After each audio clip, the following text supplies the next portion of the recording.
Hey, it's been a while. So, of course, Apple Juice has arrived. Settings very much here in stationary, people. And let me tell you something. It's been a while since we did this.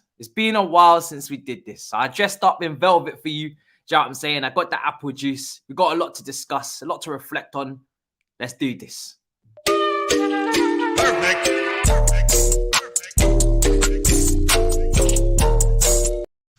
Yo, people, lateness is greatness. Welcome back into the building. You already know what time it is. It's time for another stream. And listen, let me tell you something, right? We ain't done one of these one-to-ones in a while. Just spoken about everything that's happened. Now we've come to a nice break, a nice pause, a nice stationary point where I can say it's time to, just reflect, review, look back with a clear mind, with no emotions really involved, because obviously the games have already been done now. And just talk. And obviously now, do you know what I mean? Questions can come in and whatnot. We can talk about loads of different stuff. There's no single topic here. The title is very, very loose in terms of, what you can say in terms of topics today. I'm just here. Do you know what I'm saying? I'm just here. It's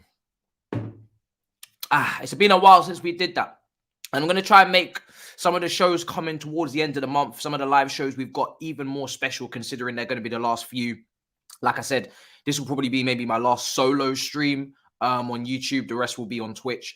The London Clubs Carnage one, probably this one will be the last live one this week as well before it starts premiering. And I think All You Can Eat Chelsea this week will make it live as well. Maybe do a call-in, so, one at a time. You can hop in with me, Eunice and Miz, and we'll do it that way as well. But let's talk about yesterday, first of all, because I must say it's very rare that I look at my review and I'm like, all right, cool. This was just not, for me, not enough detail at all. Like, I really missed a few points that I wanted to make on that game, especially with some performances. I have to start with Thiago Silva because he's in the title and he needs to be spoken about at length. We have to speak about Thiago Silva at length. We have to, because why am I dressed for a disco, bro? I've got the apple juice, bro. I'm out. Do you know what I'm saying? I'm out. I'm cooking Toby next. Do you know what I'm saying? After this, I've got myself a nice little drink, a little apple juice. So, these days you don't go out too often. So you gotta make sure that you dress up when you can. Do you know what I'm saying? This is my night out today. Thiago Silva needs a serious mention. He really does. Because this guy, if we're keeping it a buck, this guy should not be playing the amount of games he's playing. He's not. He shouldn't be playing this many games. And I think even myself within, I'm taking it for granted, the fact that Thiago Silva can play midweek and he can play against Tottenham and he just puts in flawless performances, time in, time out, time in, time out. This is a guy that was meant to be playing once a week, chopping and changing and just saving him for the big games. And, he gets the goal, a massive goal. The pictures going across the internet at the moment after the Tottenham game, some iconic pictures, him in front of the flag and obviously his hug with Tuchel especially. The guy is ridiculously good. And we just need to take a moment to really understand and respect the consistency that he's putting up, especially at his age. 37 years old. People are talking about he's too slow. People are talking about him in a back four against West Brom. The only team they can pick out that he has poor performances against. He's been one of the best defenders in the league, if not the best, since he's arrived. Flawless individual. And the reason why I think it's so important is you don't really see players at that age still performing in the Premier League for a top team, right? Because that's what we are. We're still a top team. I know people are starting to question it, but we're still a top team. I'm going to talk about that in a minute as well. And still performing to this level week in, week out, twice a week. Remember, Chelsea have played the most games over the winter period. Remember that. Thiago Silva's played the bulk of those games. If you look at our games in comparison to how many games Burnley have played, I think we've played almost double, right? And we at the moment in the Premier League have played the most games, I'm pretty sure as well. We all know that, as people want to ignore context and they don't want to talk about the fact that Chelsea have not had a break, but we have played 24 games. No other team in the league have played 24 games. Man City have played 23. They had a little break the other week. West Ham have played 23. Wolves have played 23. And everybody else is around 22, 21, 20, and it just keeps dropping. And Burnley are somehow with 18 games played. Some play 20, etc. Chelsea have not had a break up until this point. They haven't had a break up until this point. And whether you want to you want to admit that, or you want to pretend like it doesn't mean anything, doesn't affect anything, that's up to you. That's your business. But in elite sports, if you have more time off to recover, to recuperate, you tend to have better performances when you touch the pitch. That's just how it goes. But I'm not going to complain about it anymore because it is what it is. You know, we deal with it. We keep it moving. But Thiago Silva's been playing a lot of those games as a 37-year-old. Let me know the last 37-year-old you can remember in this league that put in performances like that for a top club. Because I can't remember. I can't remember. Honestly, I really can't remember who is doing it at this age. It's ridiculous. I think, you know, John Terry, I think he was 36 when he was playing for us, maybe 36, 35. But even in that Conte season, he didn't really feature. He didn't really feature in terms of, you know, minutes. It was David Luiz, Azpilicueta, you know, and Cahill in the back three, and Terry was more of a, you know, peripheral figure in the background, you know, giving advice probably and being a leader back behind the scenes. But he wasn't playing week in, week out. James Milner, but he's not really playing. He's not as key to Liverpool's team as Silva is to Chelsea's team, and he's not dropping masterclasses like Silva's dropping. So that's not really an example. And Jared states that there. That's not really an example. I'm not going to wear this on the Big Six. No, I'm only getting dressed up for you, man, here, yeah? So don't, I saw someone in the chat say that. Are you going to wear that on the Big Six? I was like, no, I'm not. I'm just wearing it for you guys. Only for you. Only for you. All right? Big up. Really appreciate it. Much love, bro. Big up your damn self. Listen, Monstro, I'm so happy that he signed a new contract. And I just have to say, again and again, we cannot take this for granted because for me, you know, he's one of the best defenders I've seen at the club. You know what I mean? And that goes without saying. And he hasn't even played that many games for us. He's just ridiculously good. Do you know what I mean? He could have easily slotted into any of our defenses. I think Terry and Carvalho, of course, that is going to be a very difficult one to get into. But if there's the only defender I can think of that we've ever had since then that could probably get into that ridiculous pairing that put up the ridiculous record is Thiago Silva. Obviously a younger version. You know, Cahill was brilliant for us. You know, David Luiz, you know, had his great moments for us. So many defenders have done brilliant for us. But Thiago Silva, for me, is just a level above all of those guys. And he's right up there with the best defenders we've ever had in terms of quality, ball playing ability, reading the game, consistency, leadership, everything. Just unbelievable footballer. You know, to have that David Luiz playing out from the back ability, but then also to bring the leadership and the concentration and the lack of individual errors. And I could go on and on. Unbelievable footballer. So I just want to dedicate the first 7-8 minutes to him because we really do over-rely on this guy right now. He shouldn't be playing the games he's playing, but he is. And that's brilliant to see. I think, you know, as we move through the field, I think, you know, when it comes down to Kepa as well, just going back 1 second as well, you know, what a competent goalkeeper he's looking like. Do you know what I mean? What a competent goalkeeper Kepa has been for us during this period. A lot of people, when the De Bruyne goal went in against Man City, they were quick to say, oh, Mendy would have saved that. But I don't think we should do that. I think we need to do two things. One, we need to understand Kepa is a second choice goalkeeper, so he's not going to be as good as Mendy. And therefore he's not going to, you know, make every single save that Mendy would make. But we also need to just appreciate the fact that this guy was dead and buried at this football club. And I still want him to go, but that's not because of his performance. That's just because of his wage and what we spent. And it just doesn't make sense to have a goalkeeper on that much money as second choice. It's not financially intelligent. But as a person and as a player, we have to appreciate the climb and the rise back from his ruins, because this guy was dead on his feet and finished at this football club under Lampard. He was putting in some of the worst statistics I've ever seen. He was, you know, bottom 3 for metrics in Europe for goalkeepers. And he looked like he was not only done here, which obviously because he was maybe so expensive, he wasn't done, but he was looking like he was a Karius 2.0. But credit where it's due. Do you know what I mean? Whatever personal issues he's had, he's got over them. He's risen back, and he's putting in performances. And we need him during this period, as is clear. We have had big games. And none of those games has he cost us, in my opinion. Absolutely none of them. You know, and listen, the Tottenham record speaks for itself this season. 4 games, 4 wins, no goals conceded, 8 goals scored, pure and utter domination again yesterday. And I think the only game where I can say where we wasn't actually that good over the both halves was more the 3-0 win at their place earlier in the season. We had a pretty poor first half. Mason was hooked off as well at halftime.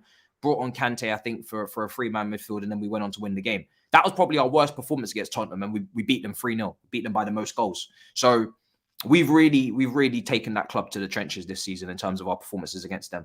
And I just want to make another point, because I know this season Tuchel's, big game record doesn't look good.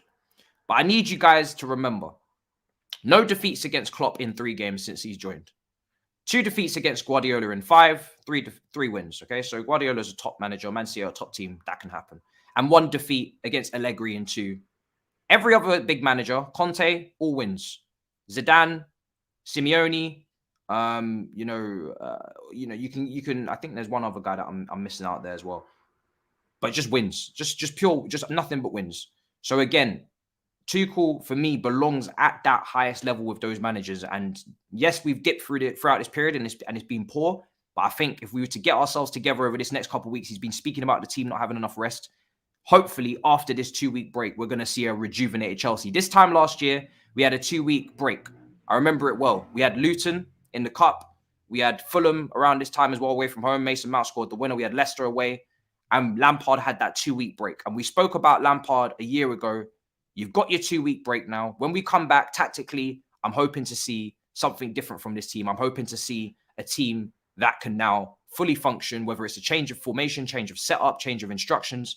But we need to see some sort of upwards trajectory from the Arsenal, performance and etc. The Everton and the Wolves. And we didn't get that. I do believe after this period, when the players are fully rejuvenated and recuperated, we are going to get better performances from this team after this break. They haven't had their break. They haven't been good enough, 100%. We've dropped way too many points, 100%. But they haven't had their break. And I think they do need it. And when they get it, I do think they're going to be a lot better. That doesn't mean, though, that we rest on our laurels and we don't sort out our scouting situation and we don't sort out our summer business. We still need to do all of that. So that's very important. He's only lost to 1 Big Six side this season. Yeah, the two defeats against Manchester City. I don't think we've lost to anybody else.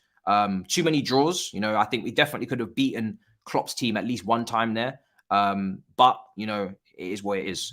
Why are we not all over Tagliafico when he's only 6 million on low wages? He can play both left wing back and left back, has been doing bits in the Champions League over the years. This is one of the examples that I gave when someone was asking me, who would I bring in or who would we realistically take? Because I've spoken about it before. Our left back situation in terms of stockpiling is not looking good. Going into the summer, we're going to have about 6-7 left backs at the minimum. If we was to bring one in on a permanent. So I can understand the hesitation of to why bring someone in permanently. But like you said, maybe someone on loan, maybe get someone in who, is just going to play for the rest of the season and go back, or there's an option to buy. We can maybe be clever and cute with it. But I do believe, and I know people right now, big up to Lewis in the chat. I see you in there, bro. I know people are I'm going to talk about Malang Sarr in a minute. I know people are very high on this new solution, but my hopes are to try and win the Champions League. Whenever we're in it, I want us to win it. I don't want us to be Arsenal who get their cheeks clapped to Bayern Munich. And, when we got slapped up by Barca, I don't ever start a Champions League campaign and think to myself, we can't try and win it. We're not favourites, maybe some of those years. We're not expecting, but we are always hoping, because it's a knockout competition. It's a couple of games, a couple of great nights, and you can put yourself in a serious position. So for me personally, I know people are going to say you're deluded, you're crazy, but last season we weren't meant to win the Champions League either. I'm not saying I expect us to do it, but I want us to try. We're out the Premier League race. We're only in the cups. I still want us to try it. To go back to back. And to do that, for me personally, that left side is not strong enough. It's not. Malang Sarr was great in the back 4 against Tottenham in both games. I think we need to make sure as well that we remember that Tottenham forward line is a little bit mad right now. It's not really the most testing of front fours. I was more really impressed with his Manchester City performance, because that was up against a top attacking team. So if we're going to give credit to Malang Sarr, I think most of it really, you need to give more to the defeat against Man City, because that was against a really strong attacking opposition. But we're going to come up against better attacks than Tottenham, especially in the Champions League. And listen, God forbid Malang Sarr was to be suspended or to be injured. We'd be back in the same situation again. And if, God forbid, we needed to go back to wing backs, which we probably will have to, because I don't think, you know, we're going to be able to sustain play in the back four for the rest of the season without change. I still think there'll be movement in that defense, you know, tactically versatile. We still need someone who can play left wing back, who is good going forward and who can get the best out of the winger. So then maybe we don't ever have to use Ziyech at left wing again tactically. So there's still that area for improvement. Tuchel said that. I think the club know that. And I think Tuchel does want that left wing back situation sorted. I think he's reportedly said that he wants that. So we need to try and get that sorted. People will say it's not easy. 100% it's not easy. Scouting is not easy. Your job is not easy, but you're paid to do that job and you got to get it done. You got to find a way because Europe is a big place and nobody can sit here and really seriously say to me with a straight face that there is nobody out there, not a single player with a certain profile and a certain type of ability. They don't have to be a big name.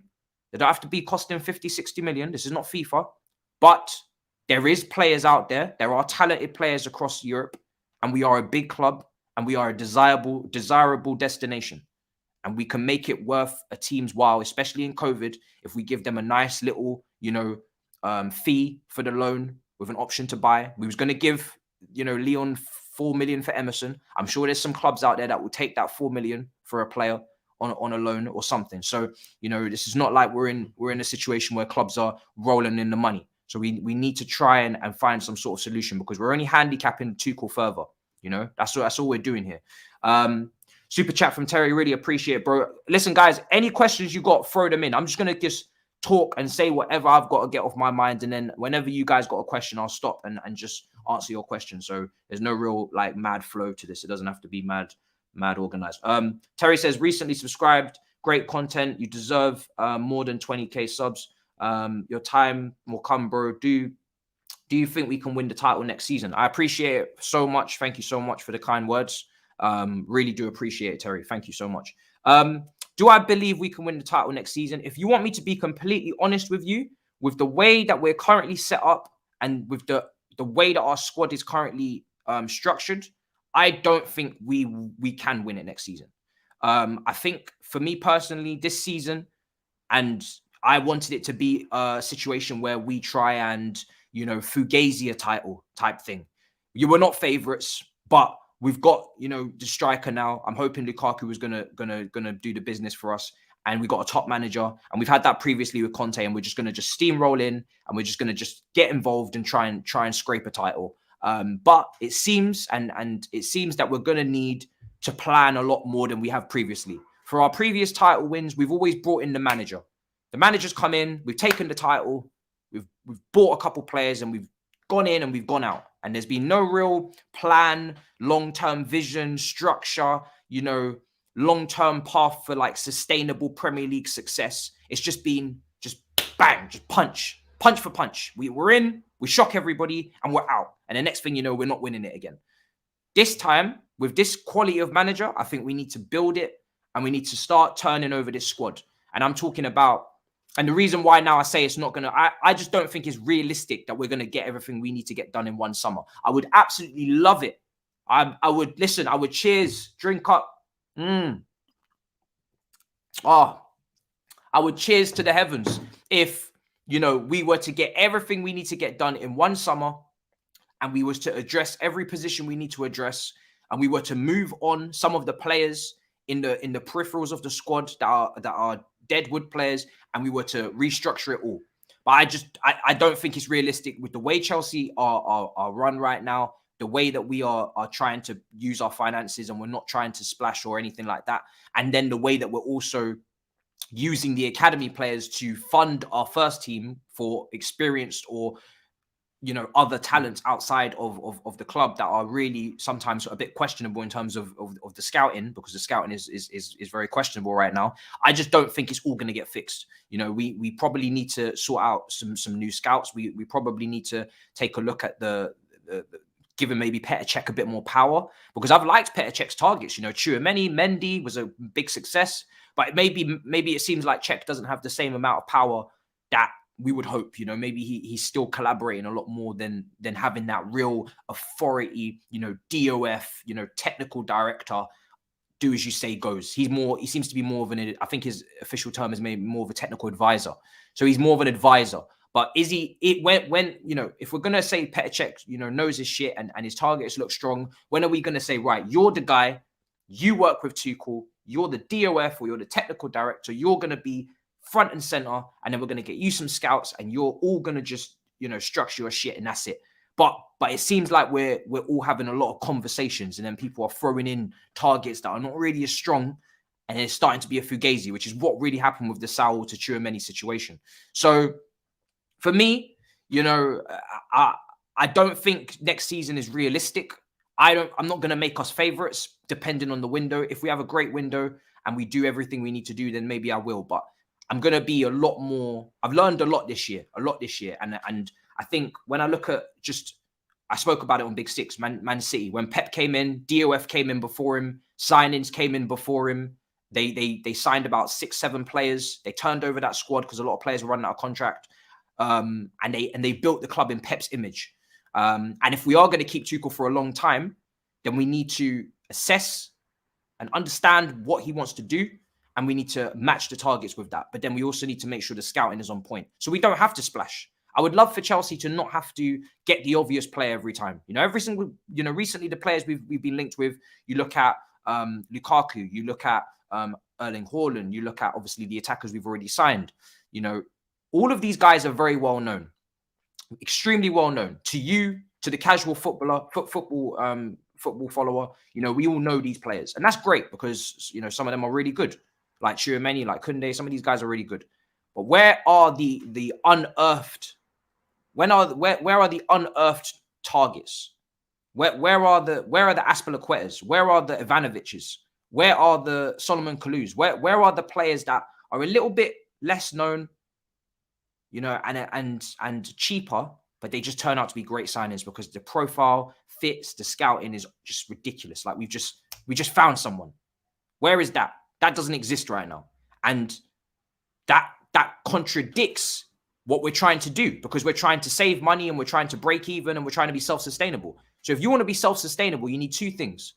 You need good scouting so you can spend less, like Liverpool in some instances, Tsimikas, some players, not all of them. But then you also need youth, and you need to have a great academy. And we have the great academy.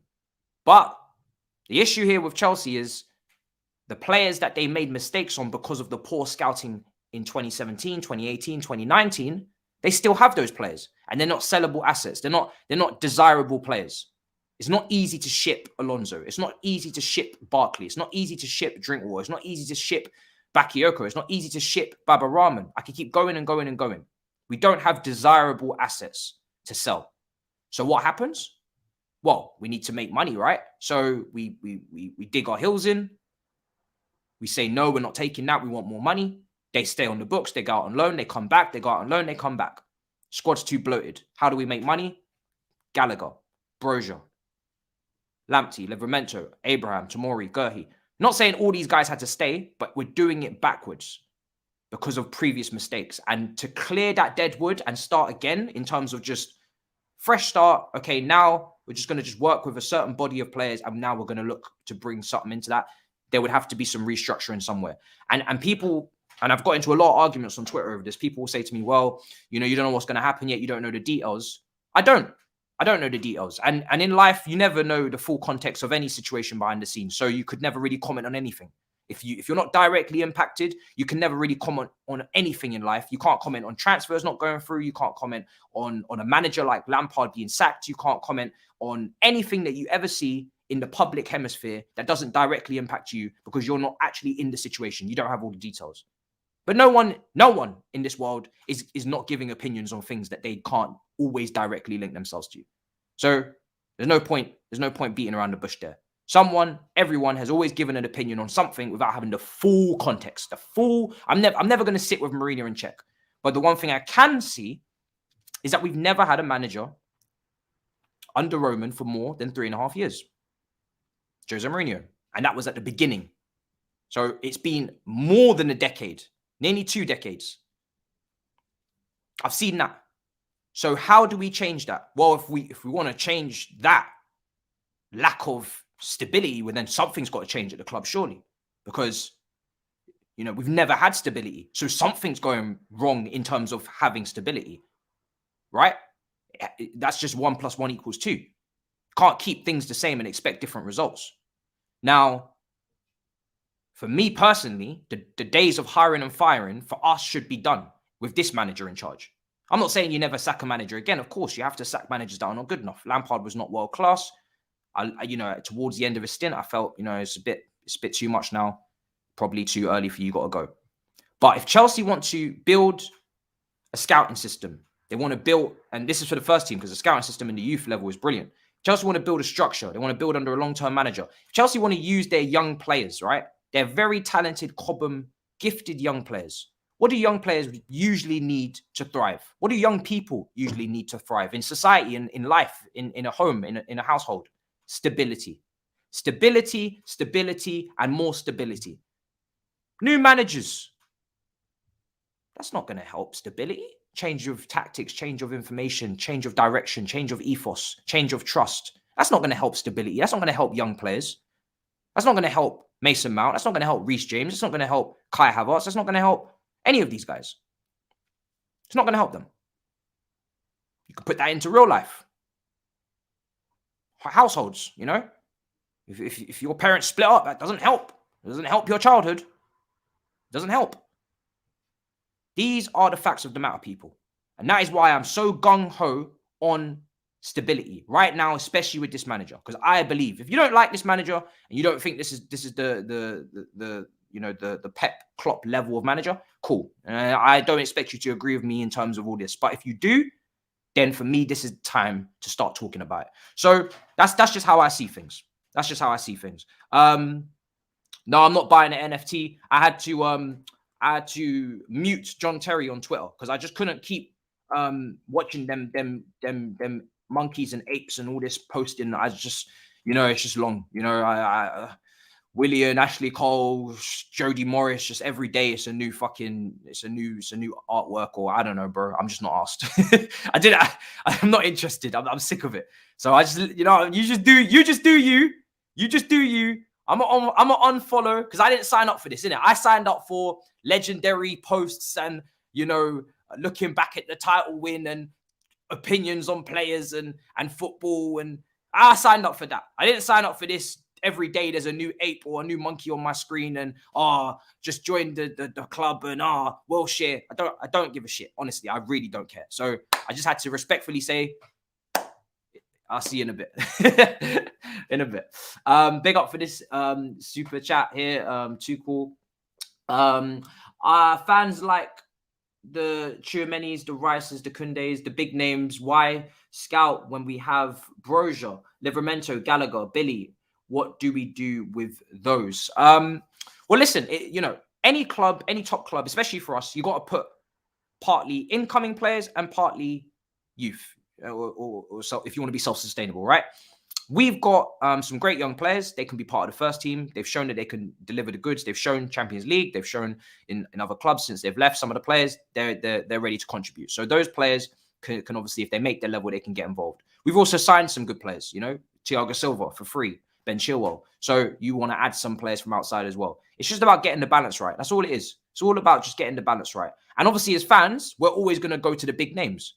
Again, I always say to people, don't blame the fans for wanting big names. They only know the big names. We're not scouts. You know, fans don't sit in the Greek league and scout Olympiacos players. They don't do that. So, of course, we're not going to probably, unless maybe a couple of you might have some really outlandish or rare targets that you watch from a team that nobody else really sees often. But fans in general are not scouts. We have things to do. We have jobs. We have lives. You know, we're not paid. We're not paid to scout. You know, we're not paid to watch every single team in Europe. We're not paid to watch certain leagues. You know, we have things to do. We follow Chelsea and we might follow a few of the other big teams and we follow the big European leagues, but we're not scouts. We're not qualified to be scouts. It's not our job. So fans wanting big names doesn't mean you have to get the big name. You know, we want the big names because we rate the players. We've watched a lot of them, Champions League, etc. But that doesn't mean you can't go and get some gems. No one's saying don't get any gems. Just make sure that you scout them properly so they're really good players. But, you know, that is that is the scout's prerogative to do that. You know, that's their responsibility to do that. But yeah, you know, that's just how I see it. And also, you know, I think with obviously the game yesterday as well, just really finally to touch on the final part of that before I start going through more questions. I think the performance was just really, really strong, guys. Really strong. And, you know, I don't think I really expressed in my review how happy I was with Callum and Mason's second half. I think Mason was probably good throughout the game. And obviously Ziyech was so good that I just feel like that kind of didn't even really get enough airtime, the other guys, because Ziyech was just, you know, when Ziyech has a performance like that, it's very hard to even remember what anybody else did. I'm not going to lie to you, because Ziyech was just that good. He was top of every metric, top on recoveries, top on, you know, top on shots, top on chances created, top on, well, I think Mason might have maybe topped on that one, but, you know, obviously the goal, he should have had a couple of assists. Ziyech was just ridiculous against Tottenham. It was, for me, that was Ziyech's best performance in a Chelsea shirt by far. Like, by absolute far. It was his best performance by far in a Chelsea shirt. Whole 90, on and off the ball, chance creation, shots, everything was just perfect. It was a flawless performance from a creative player.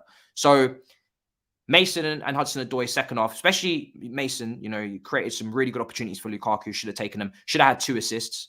And Hudson-Odoi, I wasn't happy with the first half. I'm not going to take that back. You know, I think the first half, he was a little bit still too passive for me. I think Tanganga and Doherty, they're not the best players out there. You know, you could definitely hit them where it hurts a lot more. You know, if you're really looking to stake a claim. But second half, he got Tanganga booked, obviously created the first goal. That was great to see. But we need to see it more often. We need to see it more consistently. That is what we need. If you're going to keep your place in the team, we need to see that, you know. And as the season goes on, you know, we need to see better. And now he's off to Ghana. A lot of the players are taking a 2-week break. When they come back, I'm really hoping performances go up. But let me get through some of your questions. So, do you think we will stay? I'm going to give my player ratings at the end. I remember there was a certain subscriber, can't remember the name, apologies, but you did leave in my comments asking me to do player ratings and reviews, and I did forget. So I will give you my player ratings at the end of the stream, and hopefully you see it. Football Style says, do you think we can stay at the top 4 this year? Because last year Tottenham saved us. I told you what I said in the listen, let me take a drink, because that question there, you even asking me about top 4. Hold on a second. You're asking me about top 4 in this jacket.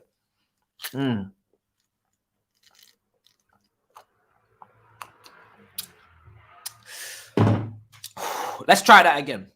Top 4. Wow. Oh my God, damn. You want me to talk about top 4? I thought we was above this. We're better than this. We're better than this. Why are we still having to have this conversation?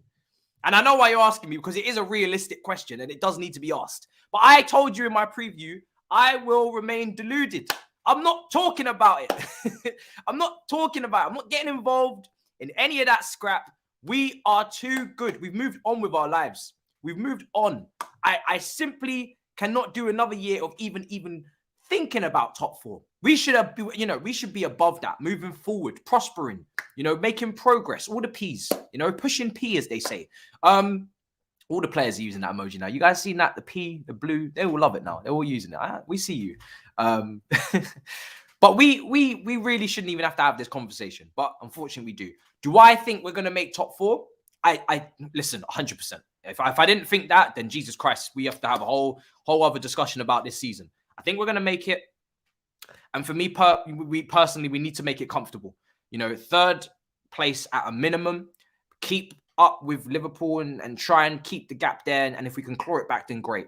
But under no circumstances should we be huffing and puffing and blowing out our cheeks in the final day of the season, talking about top 4. It just shouldn't happen. So for me, yes, I'm not even going to think of a battle. Just a nice, comfortable, stress-free game.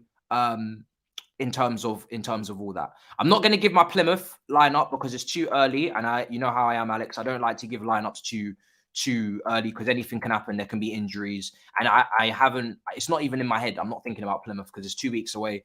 There's obviously going to be maybe young players playing and stuff like that. So I'm gonna wait until the press conference, as I always do. Okay, so let me see. Sorry if I'm missing any questions. Obviously, chat's hopping, so.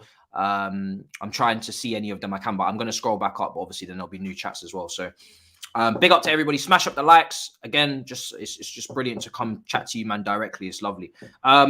Rebecca says, do you think a player like Kai may struggle with a identity crisis? I like that. Played incorrectly as an 8, played some of his best football as a false 9 before being shifted out wide to accommodate Lukaku. That is a very good question. When it comes to Kai, I've said it before. I describe him as a footballer who, if this was Football Manager, he would have 14s and 15s in most categories, nearly all of them. Very well balanced footballer. I think he's a very balanced footballer. He can do a little bit of everything. You know, he can do a little bit of skill. You know, he's had a couple of moments where he's nutmegged the man. You know, taken some wonderful, touches from out of the sky against Palace and almost scored a wonderful goal. So clearly there's some technique, some ability. Couple goals, some decent finishes, but not enough. Make that very clear. Not enough goals from Kai. We need way more goals. That is probably one of my biggest critiques of Kai right now, is just whenever he does play, not enough goals. And again, I'm going to go back to it. Even by Leverkusen, some decent passing, some signs of vision. Now, of course, maybe a bit more space in the Bundesliga. Maybe the passes don't have to be so accurate as much as they do in the Premier League, especially against a low block. They have to be a little bit more cutthroat. But so like I said, you're getting glimpses of everything, but no outstanding clear trait where you can say Kai is one of the best at this. You know how you can say Greenwood is one of the best shooters, Foden is one of the best chance creators or playmakers or whatever you want to say. I need Kai to take a certain attribute in his game and make it go bang like that to the moon. And when he does that, then we'll be able to talk about a specific position. Because when he first, and I still believe in Kai completely. When he first signed for Chelsea, we talked about his versatility. And we talked about, and listen, I don't like limited players and I don't like one-dimensional players. So I like the fact that he's well-rounded. He just needs to improve now. He just needs to improve in everything. But he's still young. But this season, I did want him to hit those young player of the year, shouts and fight for that. So he's underperforming in that metric in terms of just even being one of the top young players in the league. And he needs to up his game in that respect. But now it's about he's a well-rounded footballer now. I think he's got all the basics covered in terms of just basics, floor level ability and everything for a young player, which is what you expect for someone who is highly, spoken about in Germany anyway. But now we just need to see some decisiveness. That's what we need from Kai. And I'll tell you something. I still believe in Kai because he is still very young. He's only 22 years old. And I think this manager will get the best out of him and he will develop. But I must say, and I agree with you, the Lukaku thing has caused a little bit of a problem because now it's like, well, Kai cost 70-something million and Lukaku cost 97 million. They both cost a lot. There's only about 20 million in between their price tags, 25 million max. But it seems like we're really focused on getting the best out of Lukaku and servicing him. And against Tottenham, you'll know, and I'll give my player ratings at the end before Big Six. He was my lowest scored person in the player ratings. He's the only person that I'm giving a 6. Everybody else got minimum 7 in my player ratings. And I've got them written, so I'll be able to give them to you quickly. No waffle. So this is why the Lukaku situation is difficult now because, we really need to establish who, maybe they can both play together. I think they can. But also, if one of them, if you're picking who are you investing your real time into longevity-wise, you probably go Kai. I'd expect you to go Kai. So that's a tussle that we got to come to terms with. It's going to be interesting to see how that goes. It's an interesting dynamic because Lukaku's experienced in his prime. Kai's young. You would think that turnover would be calm. I've spoken about it before. Gabriel Jesus to Aguero, Foden to David Silva, Reece James to Azpilicueta. Those ages, there's nothing wrong with that. But the price tags and the expectation is the same or very similar. Obviously, Lukaku a bit more money, more experienced. So that's where Chelsea need to get their head screwed on with that one because it's a little bit confusing. Because you can't have too many, cooks in the kitchen, so to speak, as well. All right. Why do you think we are all fooled by our squad depth or quality depth at the beginning of the season? For me, I thought Saul was a great addition, and would eventually be starting. I'll tell you two reasons.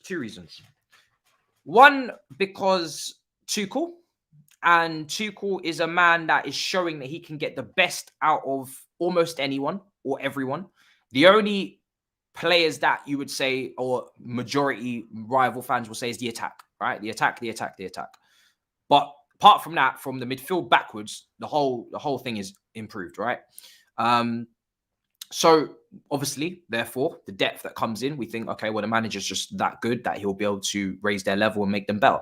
But that is where complacency comes for Chelsea's standpoint from a board perspective that we don't want to see. Just because the manager is elite, it doesn't mean you start dropping your targets. If anything, you should actually start raising your targets to his level. Because now if you give him top players, imagine what Tuchel does with world-class players. You know, if this is what he's doing with average to good players, some of them, still getting a tune out of them, imagine what he could do with top world-class elite players. That should be the mentality going forward.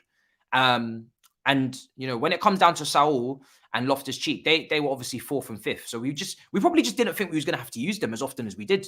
We didn't, you know, no one really expected this new variant, all of these cases to come back up again, all these injuries, both the wing backs out at the same time, all the midfielders at one point gone, and we had to use the 4th and 5th choice. You know, no one was really expecting. When we talk about depth, we talk about, they can come off the bench. Maybe 1 or 2 of them can start if they have to, because there's a couple of injuries. But no one was expecting an absolute landslide of cases, injuries, all at the same time. And then they all have to get shoved in together. Because I think there's a difference. If you bring one fringe player into a first team, they'll probably perform okay because they're surrounded by quality, experience, chemistry. You throw in Loftus-Cheek, Saul, Alonso, all into the same team against Watford, shit could get hairy because these guys haven't got the game time. They're not as good. And they don't have any top quality players around them to rely upon. They're all looking at each other and they're all like, shit, don't look at me. Don't look at me. Don't look at me.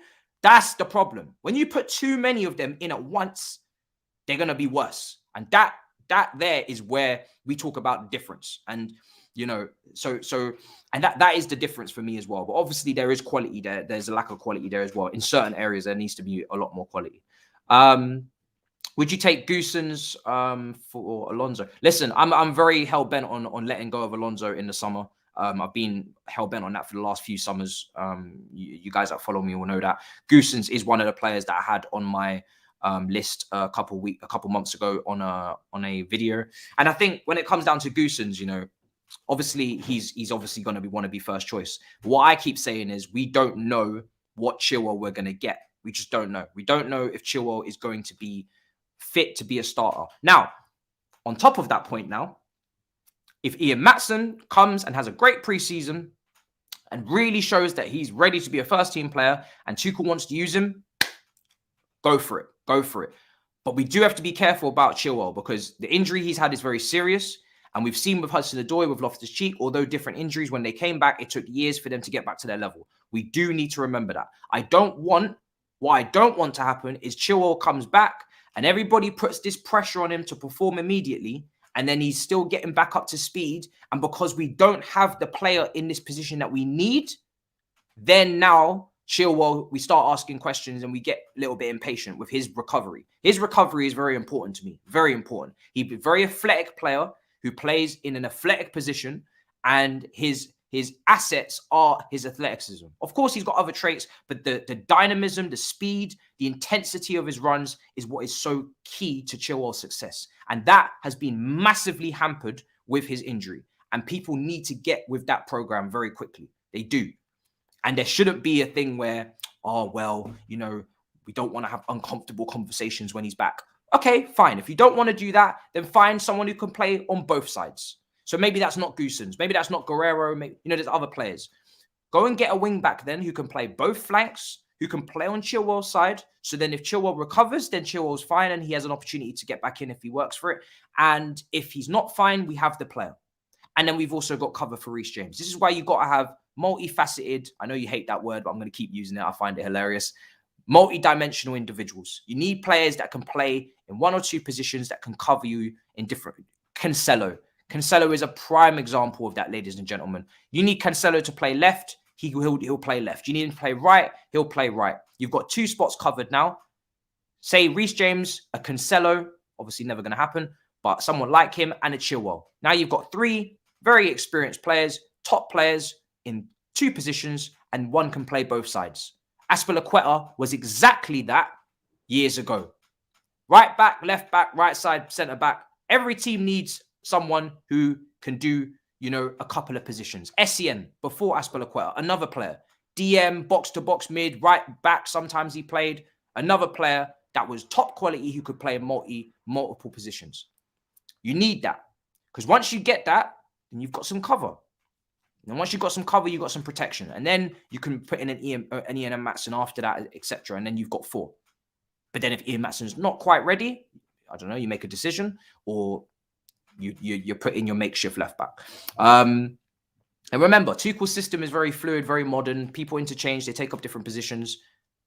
You know, you don't have to be a traditional, left-footed left back. I mean, you can find maybe dual-footed players or someone who can play both sides, but is obviously right-footed. I think Lamptey would be, in a wing-back position. He's someone that could probably play left wing-back just because he's such a good footballer.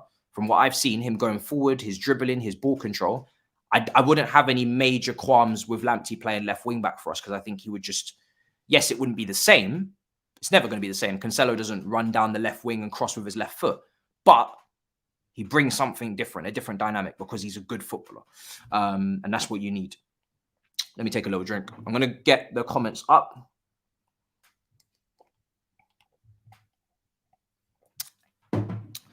Okay. So, let me try and go through some questions that I haven't answered ever before as well, because I've got to be a bit selective because there's a lot. Say flexible, fam, but I like the word multifaceted now, fam. I can't lie to you. This word is starting to slap. This word is starting to slap. Yeah? This multifaceted thing is starting to slap. So why not? Why not use it? So Ian Maatsen is still, for me, developing, right? There's still some things in his game that you want to see improve. His defending, 1v1, etc. Things like that.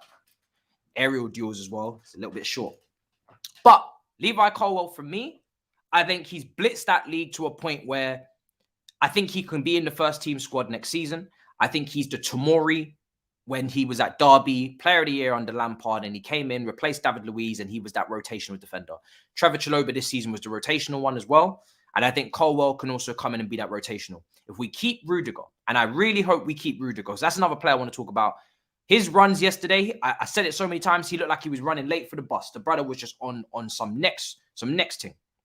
If we can keep him, then we have a situation now where we don't need a left side centre-back to buy. And that is crucial. Because we know what we're going to get with Rudiger. If we stick in the back 3, back 4, no problem. Rudiger seems to be fine the last couple of games. That's another question that we don't have to answer. Hopefully, if he continues with that. That means Levi Colwill, for me, comes in and you've got a nice secondary option there. Now, obviously, Malang Sarr comes into the question as well. What do we do with him?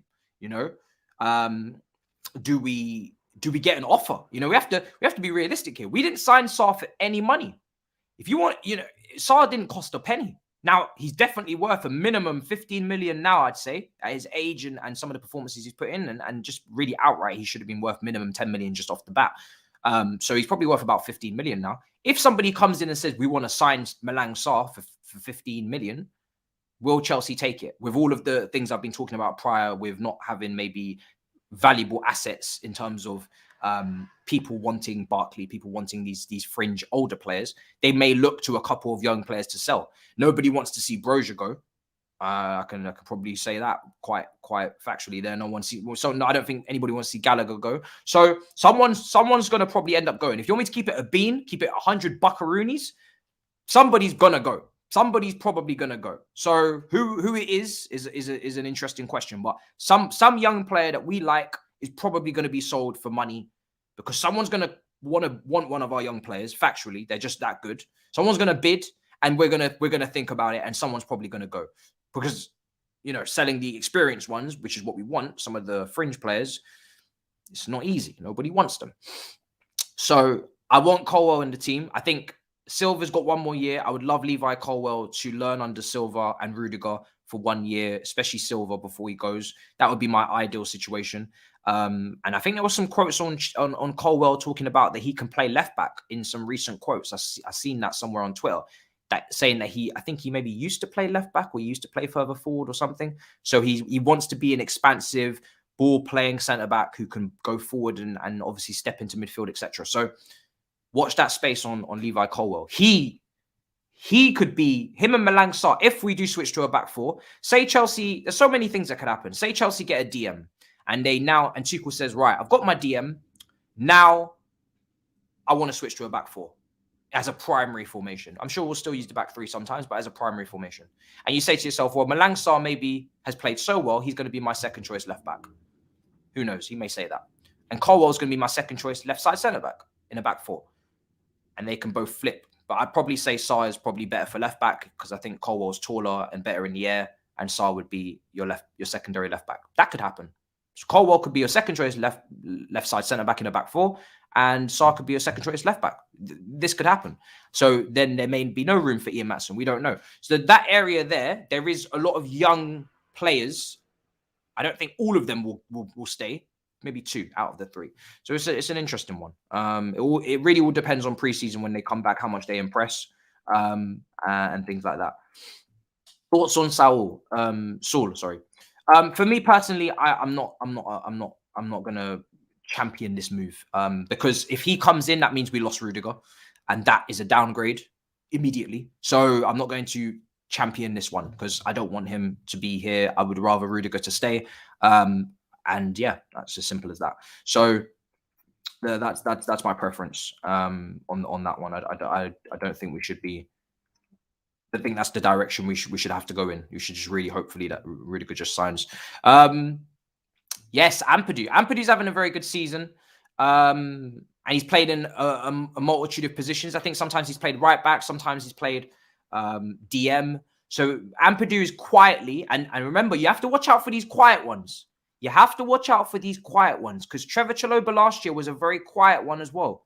I wasn't talking about him too much. I knew he was out on loan. I knew he was doing decent. I spoke to Julian Laurens, a couple, people, and they were like, yeah, he's having a good season in France. But, I was more focused on Marc Guehi, closer to home, Championship. I've seen that league. I've seen Tammy. I've seen Mason. I've seen Tomori. I've seen them all come from the Championship. So that was my first instinct. But Trevor had a really good year, came into the team, kind of surprised everyone. He's 22. Okay, this is actually a really good age. Makes sense. Ampadu is similar, You never know. You never know. I'm not saying that he's, top of the chart, but I think what would be crucial for Ampadu is we would probably have to stick to a back three. I think if we stuck to a back three, then he would have more of a chance because we've seen him at Leipzig. We've seen him, play a back three quite often. There's more spots available in a back three. Now, if you're going to a back four, you probably wouldn't want him in a back four at centre back because he's a bit short. And then he's challenging for DM, and we are probably needing to sign a DM. So unless Ampadu again has an incredible preseason, then maybe he comes in and he becomes, a DM or something. But again, this needs to be because it makes the team better, not because we're lazy, not because we are trying to take shortcuts in the window and we don't want to take our finger out our ass. We have to make sure it's because we are genuinely trying to improve the team. And he's really impressed, and he really, really, really is going to make a key difference to the midfield. Not because we want to be cheap or we want to cut corners and stuff like that, because that doesn't help Tuchel. So that's how I see it. But again, we speak about players that could be sold. If someone bids for Ampadu, 15 million, that could be another person that racks in the money to go towards God knows what. So, and I say God knows what because I don't know what this scouting team are gonna buy. I don't know what this board are gonna buy. So I'm not sure. So I say God knows what now. I'm not gonna guarantee that it's gonna be a good player. It's not gonna be a hit. Maybe it will. Maybe it won't. Who knows? Okay, we've got way too much trauma and PTSD from recent signings now to be guaranteeing anything. 15 million is not enough. Maybe 20. Again, we'll see. But I think some young players will definitely go because that's how probably the money will come in.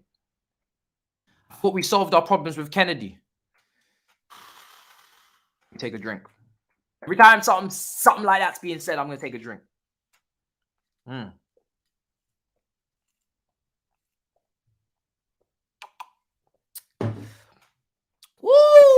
Kennedy. Woo! Next question. Next question. Yes, this is an interesting one. So, and I seen your super chat, don't worry. I'm going to address it. So yes, Loftus-Cheek. Listen, we all know we love Loftus-Cheek. We love his commitment to the cause. We love that he wants to play here and here only. We love it. But he's under pressure. He's under pressure because there's only so many spots in midfield. It's not a ridiculous array of midfielders. Now, it does depend on how many midfielders we're going to play. If we're going to play a 2, there's obviously less options. If there's 3, there's more. 6 versus maybe 4, 5. So if we move to a 3, that will certainly help Loftus-Cheek's chances of staying. However, again, we have to put sometimes sentiment aside and love and all of these things aside and address the situation. Is he bringing enough on a consistent basis in terms of impact for the first team? If not, then we have to consider getting rid, because he's competing with other players like Gallagher, who will come back into the frame potentially and want that spot. It's not always Cobham graduates competing with foreign players. I know some people wish it was like that and it was that simple, but it's really not. Sometimes Cobham competes with Cobham. Sometimes Lewis Bate competes with Billy Gilmore. This happens. Lamptey competes with James. As much as I'm pissed Lamptey's not here, I did understand why he didn't stay, because we didn't play wing backs back then. Now I'm pissed. That's hindsight. Cobham does compete with Cobham. And Loftus-Cheek is pretty old now in terms of like in his prime. And if other players in midfield, transfer targets, or players coming through the system are playing better, then they deserve it. They deserve to leapfrog. So that means you have to sell. So it depends. It really depends, because he may just want to be a bench depth player. And he may be okay with being just here and just continuing to plug away. And I could definitely see value in having someone like him around. I don't think it's like Barkley, where, if I'm being completely honest with Barkley, I don't really see the value of why he's here from a quality standpoint, from behind the scenes. Obviously, I don't know, but I just don't feel like he has that kind of impact on the rest of the squad. Just put in one and 2 together. I don't know, but I just don't feel like his impact and his step is as firm as a Loftus-Cheek would maybe be with the youngsters. At least Loftus-Cheek, you could say, is probably a big role model for the young players. He probably gives some really good advice. He's been unlucky with injuries, but he really wants to be here, really wants to make it. And really, every time he goes onto the pitch, you can see he's trying his utmost to try and pull out a performance. And he can be a very dangerous impact off the bench, trying to change the game. He can be that. So I can see value there. So if he doesn't mind being part of that depth, because you do need depth, we need a big squad, of course, then maybe he can be that. But, it depends on his own ambitions. I foresaw once upon a time Loftus-Cheek potentially be involved with the England squad. If he's going to be depth here, he probably won't see the England squad. So it's about what Loftus-Cheek wants as well. And that was my main thing in the summer. I really hope Loftus-Cheek his career is not predicated on just being a bench player and not, I do want to see him play football, man. Like, I love that he wants to be here. I love that. But I also just want to see him play. Like, I love the fact that Tammy Abraham's playing for Roma and he's scoring goals. I wanted Tammy to be a rotational player if he didn't, but he wanted to play. And I didn't think he was good enough at this point to lead us to a Premier League title and to lead the line for us on a consistent basis every game. I think we need a bit better. I think he's still developing. So I'm happy for Tammy. I'm really happy that he's out there. He's enjoying it. He's scoring goals. Nothing brings me more joy than seeing our players that love our club but couldn't quite make it or couldn't quite get the game time, unfortunate circumstances. They just go and kill it elsewhere. And it's great. It looks good for us, right? Because we just got more players just out there killing it that used to play for our team and came from our academy. So I don't personally actually like to see Loftus-Cheek used in that manner. I want to see him balling. I'd love to see him in Italy or in Germany just balling out. I'd love it. That would be wonderful. Then, he goes and gets in the England squad, because that's better, really. I think that's better for his career that he's playing games, instead of just trying to be always here. But again, it's a catch-22, because I also don't mind him being that depth. I think he's good depth to have in comparison to a Barkley. So yeah. Okay, so before I bring in the surprise, this star says, don't go to Twitch. Well, I mean, if only life was that simple. that you could just say, don't go. All right, fine, I won't go. I was gonna go, but now I'm just gonna stay. At the end of the day, I've explained this numerous times, people. You know, Twitch is a streaming platform. It's a brilliant streaming platform. They got way more options in terms of the detail I can bring to the streams, the quality that I can bring. People that follow me on Twitch know that, with the emotes and all the different things we can do in the chat. And if I'm keeping it a buck, and I always keep it a buck with you guys, YouTube simply are not. You can't have a channel on YouTube at this many subscribers with the views I'm doing and live comfortably. You can't do it. I've made that very clear to you guys before. And I'm a very humble guy. I'm not going to sit here asking you for super chats. Please throw in your... It's always a bonus. I always love it if you do it, I love you. But I'm never going to ask. I'm a proud Caribbean man. We work. So I have to make sure I'm versatile. I have myself on different platforms, and I make sure I have different revenue streams. You never know when YouTube's going to pack up their shit and say, fuck you, get out, no more money. You're not getting paid. Then what? Then I have to stop the content. And my priority with you guys is never stopping the content. I always want to be able to tell you that I'm going to give you content. So the videos will be on YouTube and the streams will be on Twitch. I know it's difficult to take, but listen, you'll get used to it. And it's as simple as that. You get used to it. And once you get used to it, it won't seem that deep. And like I said, there'll still be loads of YouTube content every day, just videos and loads of new stuff coming that once I bring the new stuff, you'll be like, you won't even remember. You won't even remember. And that's just the way the world works. You know, it's difficult to take it at the time. No one really likes change. But then when it comes and there's new content, you won't even remember. You'll be like, oh yeah, I forgot you used to do streams on here. I got it on Twitch. That's just how it goes. But let me bring in someone else, because, you know, I love talking to you guys, but, you know, I feel like you like this guy as well, talking to you guys. So let me bring him in. Listen. One. What are we telling me? Listen, man is hearing me. Man like MAH, blood. What are you telling me? What are you saying? Big up your damn self. What are you telling me? The damn, huh? I'm chilling, bro. Man's chilling out here. You know what? You should have kept that phrase, big up your damn self, because you have damn in your name. Yeah, man. It's my phrase, isn't it? Big up your damn self, blood. You get me? I don't really hear you say that, though. Nah, I don't say it often because it's special. Yeah, man. It's marketing, bro. Marketing. But how are you? I saw your video with Tapping Tobes. You caught him after the game. Please, do you know what's funny about that video? Let me tell you guys something interesting here. Because man, then I was going to drop a review. I recorded a video. I thought I was going to get out ASAP. That video came out at 12 o'clock and he's doing well. YouTube is the most confusing platform ever. It literally, do you know what happened? Like, I tried to upload it off my phone because like, obviously I don't have my Mac, I don't have anything in it. You know, you might have saw me, I was not even on my thing. So I was thinking, Lord, listen, like, let me try and upload this video early for the man them and big up to you know what it is, like, whenever I see comments like this, I love it, man. Like, you know, I feel like I've rotten to the side, but man them still remember my name. Man, listen, whenever you come here, they're all no matter, you could disappear for a year. You come here, they're gonna show you that love. They're not gonna forget you. You've made your imprint on this channel. You and Anita, them reviews, listen, they're clutch. People remember those. They're serious. Man said, Damn, I'm gonna send my bribe to stream. Have you lot, something is happening next week Monday, isn't it? Something is happening next week Monday. Something is coming back on my channel. But we're not here to talk about my channel. Don't do that again. Don't shut up. No. So we're not here to talk about my channel. Literally, like it's peak, man. It's peak. So I don't know, man. YouTube working at 12 a.m. When I woke up this morning, the video was doing well. I was like, what the hell is going on? Not complaining, but I'm just saying it. But now, before you say, man, are you doing the goodbye talk and whatever now? No, not even a goodbye. I'm still here. You know what I'm saying? I'm just I mean, yeah, but like for 3 minutes. Yeah, I mean, it's going to be the last solo stream on YouTube before the solo streams are on Twitch as well. I'll be doing some solos on there. So this week, guys, you know, London Clubs Carnage will be live, obviously, on Wednesday. All You Can Eat Chelsea. We're going to make that live as well. I'm going to sort out a time, do a call-in. So any guys that are massive fans of the All You Can Eat Chelsea show, you can call in.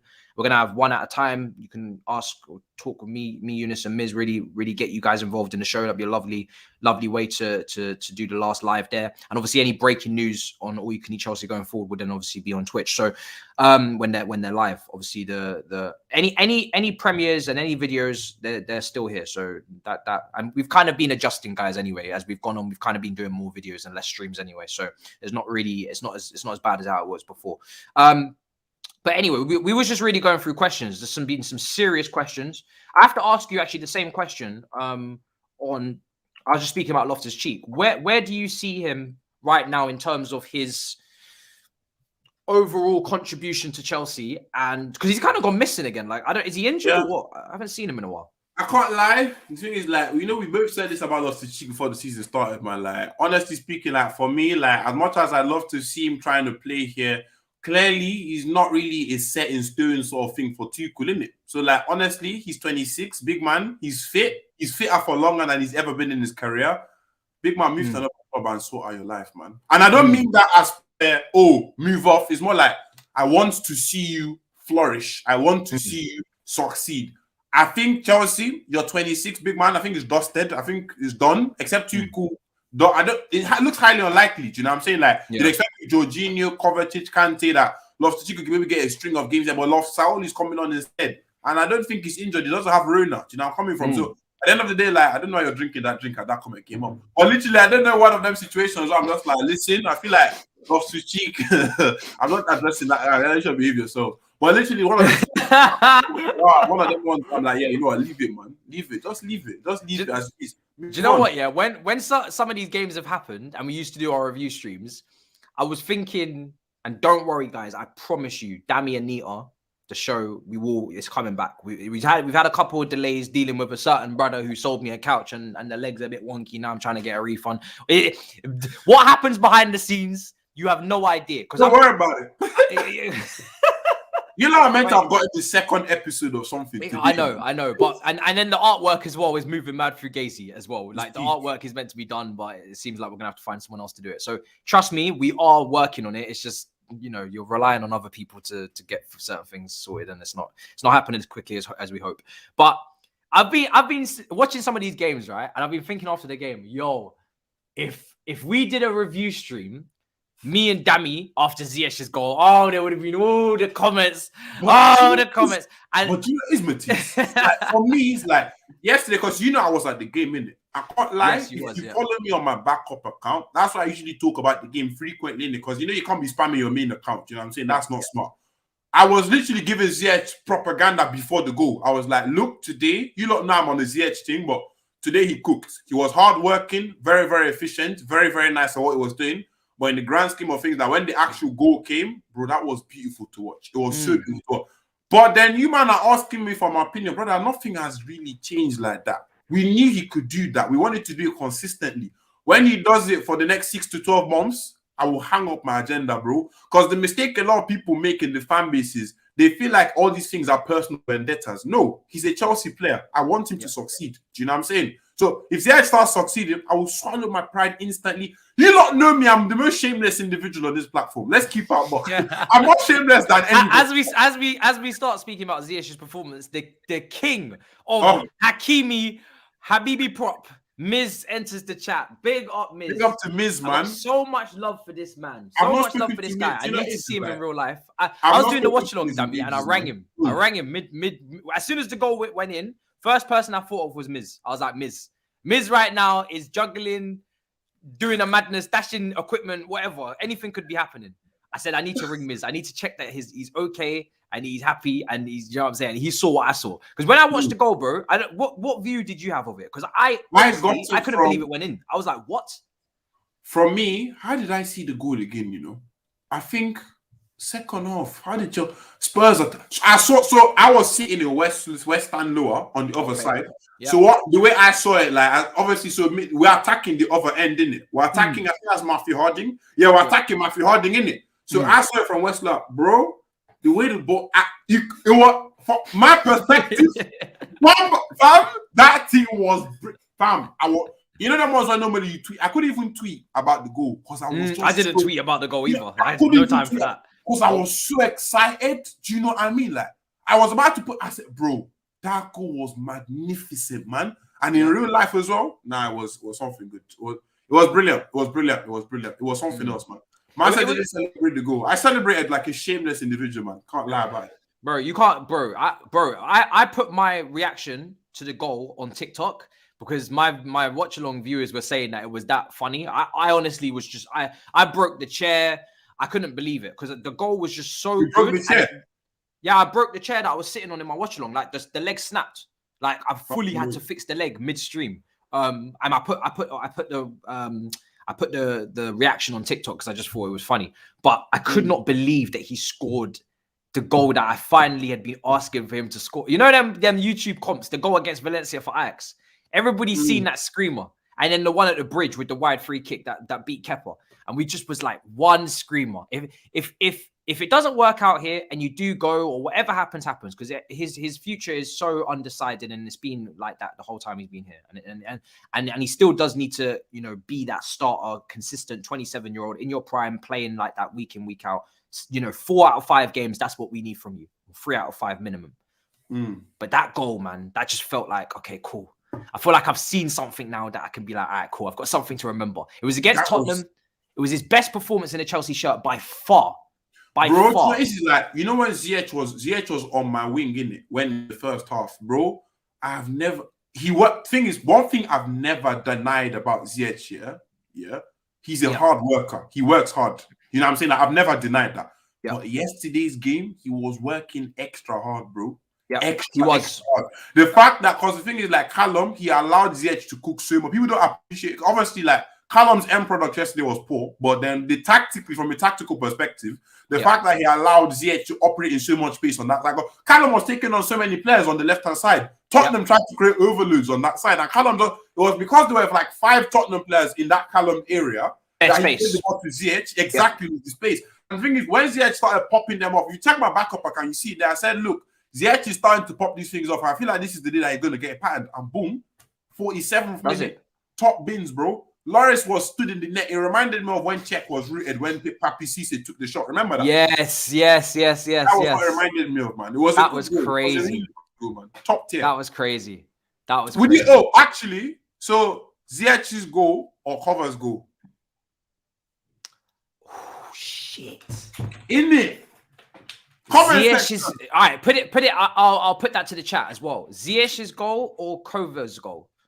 Let us know in the chat. And I still to this day don't even know how to make a poll on here. This is why Twitch in the Twitch chat you can make your own poll.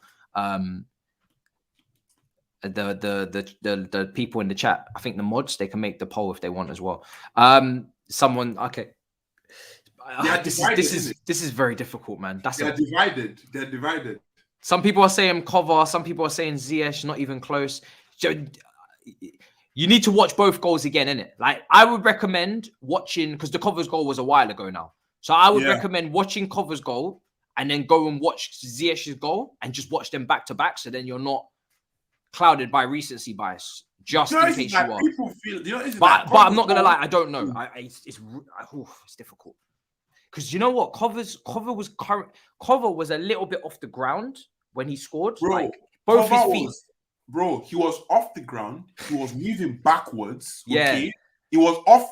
No, it wasn't his weaker foot, but he was off the ground and moving. Do you know how hard it is to? And it was a half volley. It was a half volley as well. Yeah, to catch something like that is ridiculous. Yeah. Yeah. But then to catch it the way he caught it, that. But the thing is, Ziyech, fam.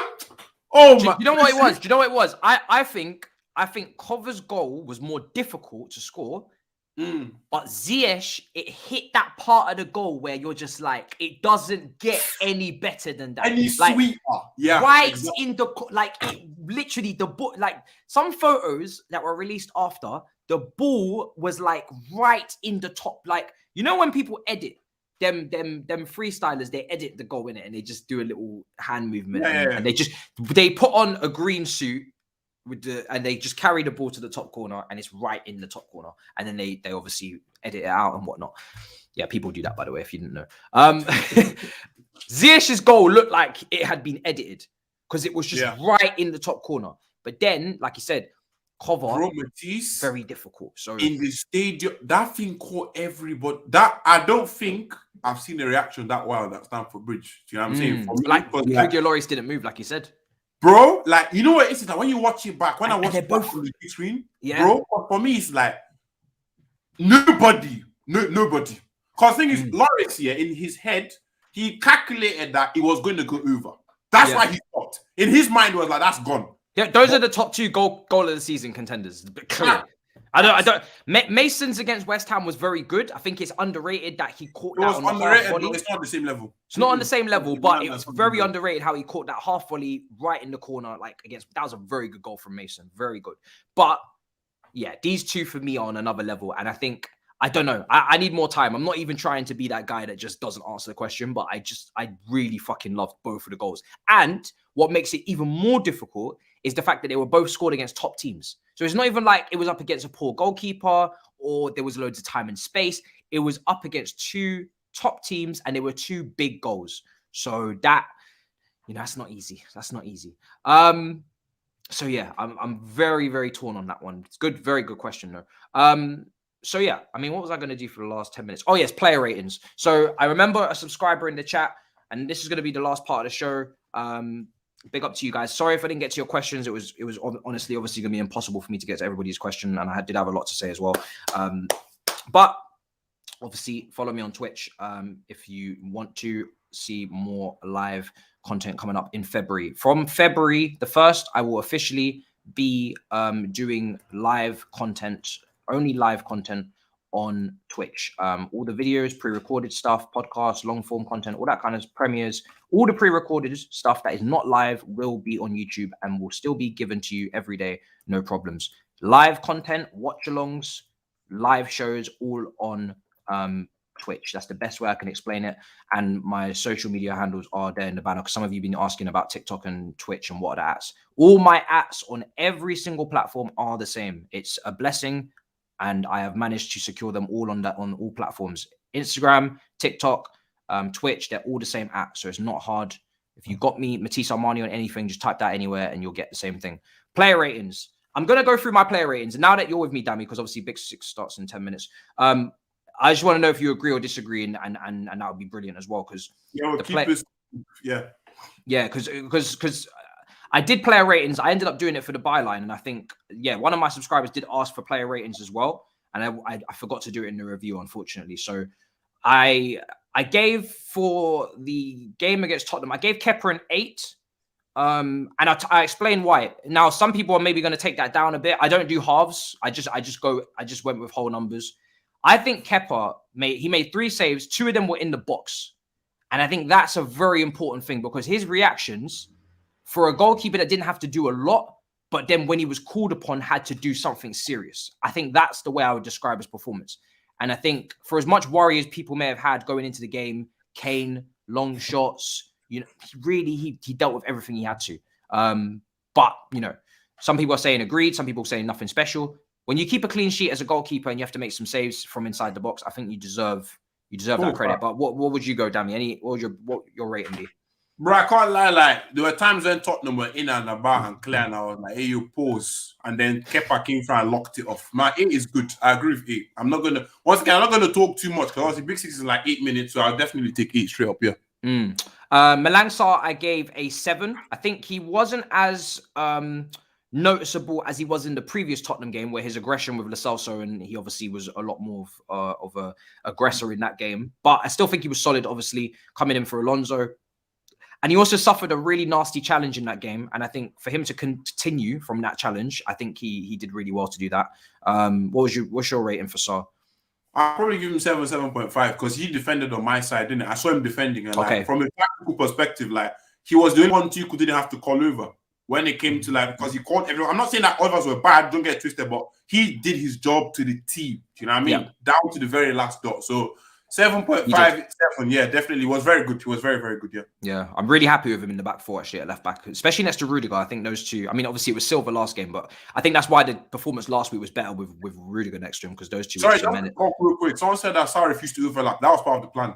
That's part of the plan. So, let's talk about that. So, Sarr and Azpilicueta didn't overlap as much, but if you watch that midfield, Jorginho was left on his own a lot. Kova was being used in this left attacking mid, left wing. He was combining with Hudson-Odoi, and Mason Mount was going over and combining with Ziyech. You see that in the heat maps. So Tuchel told the fullbacks to stay, make it a 5 with Jorginho, that 4-back-5. So you have the solidity and nobody getting exposed on transition. And then he allowed the 8s to go forward and combine with the wingers and then double up there. And I think that was smart because Aspie and Sarr are not as good going forward as Mount and Kova. And also when we was under Lampard, we played the same formation, but we allowed the fullbacks to bomb on, and then on transition, we was killed. So I like that. Silva, 9. I think I gave him a 9 because, yes, he got the goal, but I think in a back 4, when you've played twice a week, for the last couple of weeks at 37, I think that gives you the extra mark. I think his performances now are probably even taken for granted because he's that good. But for me, you know, the guy is 37 and he's playing twice a week in high-profile games and flawless. I'm going to give him an extra mark just because he shouldn't be playing this game, to be honest. I disagree. You disagree? Go disagree. On. He was 11, bro. Listen, thing is like, you think it's the first time I watched Thiago Silva live was against Chelsea Leicester in lockdown season when Anita helped us out. Remember that time Anita sorted out shit? You remember that? Big up Anita, you know what I'm saying? Yeah. Listen, ever since that day, and people think I've got bias because I met his wife. Nah. This guy, yeah, brother, nah, listen, he's different sauce. He's different. The things you see, thing is like, I'm happy I was at the stadium because there are things you don't see on TV that you see on the pitch, innit? When he does this, or when he's talking to certain man, organizing things, you don't see that because we see the big screen, innit? When you're at Starbucks, you see the big screen, but you can see the pitch. Brother, 9-11, man. 11. He's unbelievable. I spent the first 8-10 minutes talking about him. He's that good. Do you know what I mean? I think he's an unbelievable footballer. Good, man. Rudiger, I gave an 8. I think it was just a good day. Another good day. Consistent. It's nice to see him doing it in the back 4 again. He was making some really funny runs as well towards the second half. He was like running like mad with intent. He runs like this. I don't know. I just think it's hilarious to watch. But I think he was just solid. Yeah. What would you give him? I can't lie. Once again, you lot knew my opinion already. I still don't like the guy, but I give him an 8 too. Do you know what I'm saying? It was really good. Do you know what I'm saying? I mean, that what I said on the byline that didn't come out. I still stick by it. I still stick by that thing. I'm not even joking. I stick by it 100%. But literally, yeah. Yesterday, even opportunity where he ran into the box as well. He ran into the box. I wanted to put that. And that was on my side as well. So like, he looked good, man. He was good. He was very good. I can't lie to you. He was very, very good. So I'll give him an 8 as well. It was solid. Azpilicueta, I'm going to go through this a bit quicker. Azpilicueta, I gave a 7. I think his attitude was commendable. I think for someone who's physically and, you know, technically limited, and I think he knows that now going forward as a modern day right back, still managed to put in a little bit of a shithousery performance. And I think he was tested with some tackles and there was a little bit of shithousery going on and he stood up to the task. Nothing special, just did his job. So I give him a 7. What would you give him? Aspie 7 as well, to be fair. He did what he needed to do, you know what I'm saying? Like, it was an Aspie performance, you know what I'm saying? So, did he do much up front because the others were patterning it, but yeah, 7. Yeah, Jorginho, I gave a 7 as well. I think he was obviously anchoring the midfield, kind of alone at times in midfield, but, you know, obviously the other two, like we explained tactically, they went forward and the fullbacks tucked in. Don't think it was anything special from Georgie either. I don't think there was a key pass from him. I think there was one key pass from him in this game. So creativity wasn't at a max, but you know, there's a couple of transitions, a couple of moments where Kane and Bergwijn got the ball in the half spaces, which was a bit annoying. But yeah, I think just a solid 7 for him. I definitely wouldn't give him lower than that. I feel like 7 is fair. Do you know what I mean? I tweeted on my backup, basically people misinterpret what I meant. I feel like Georgie made the game a bit slower at times when he got on the ball. He did what Georgie does, in it. Do you know what I'm saying? I feel like he did what he does. I feel like once again, that's why Tuchel hasn't used this formation. But I feel like he used what we did against Tottenham just because Tottenham are not that much of an attacking threat. You know what I'm saying? But we did get caught in. I think when we got caught in transition yesterday, it was a high. If it was CE, we're getting caught in those transitions, we're finished. You know what I'm saying? So for me, it's just on the top, it's just like, you know what? Let me give you 7, 6.5 type thing. It wasn't that excellent. You know what I'm saying? He didn't really shine in this game, but the game focus wasn't on him. It wasn't him in it. I can't lie, it wasn't him.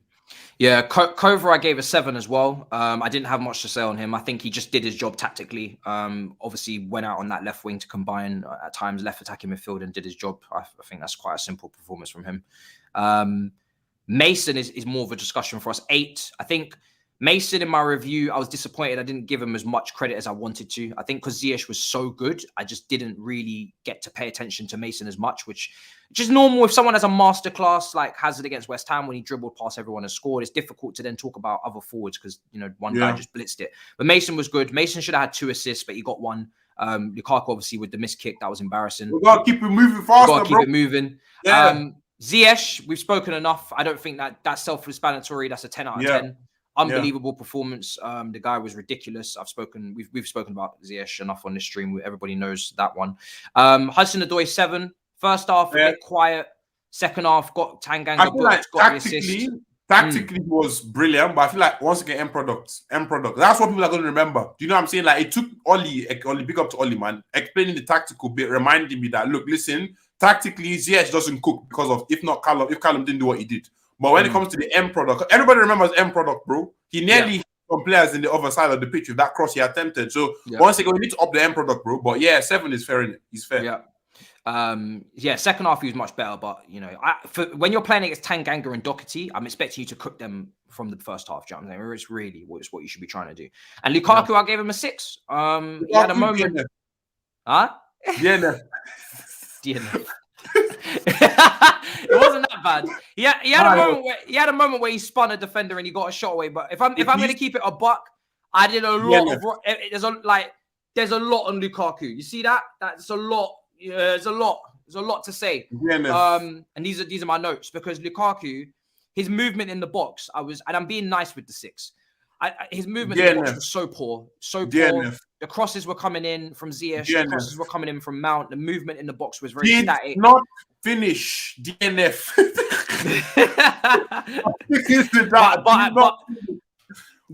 but I'm not going to speak about it for too long because I did mention in the review about Lukaku and why I was disappointed in his performance. So anybody who saw the review will know that.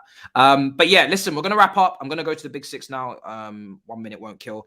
Big up to everybody in the chat. Obviously, like I said, the content is coming this week. London Clubs Carnage, All You Can Eat Chelsea, something hopefully special coming tomorrow as well, a little bit different.